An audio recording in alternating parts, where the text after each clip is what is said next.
तो निजी निवेश को प्रोत्साहन देना बहुत जरूरी है, पर यह निजी निवेश नहीं है। निजी कंपनियों का इस्तेमाल किया गया है बीजेपी सरकार के द्वारा।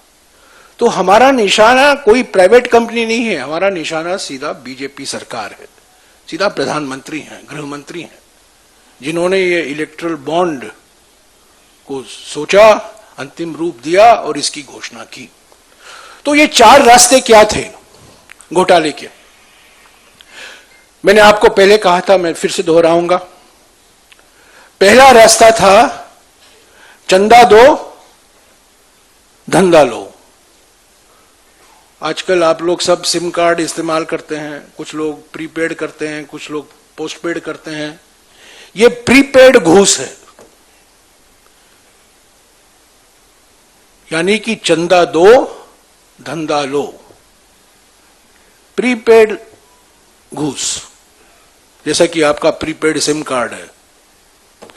दूसरा रास्ता है ठेका लो घूस दो।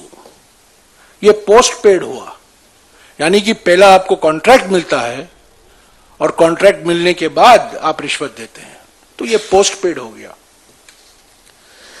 तीसरा रास्ता है हफ्ता वसूली, और ये मोदी सरकार ने इस पर पेटेंट लगा दी है।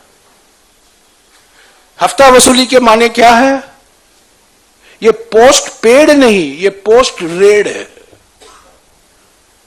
यानी कि पहले ईडी छोड़ो, सीबीआई छोड़ो, इनकम टैक्स छोड़ो कंपनियों के खिलाफ, और उससे बचने के लिए ये कंपनियां इलेक्ट्रल बॉन्ड खरीदेंगे और चंदा देंगे बीजेपी को।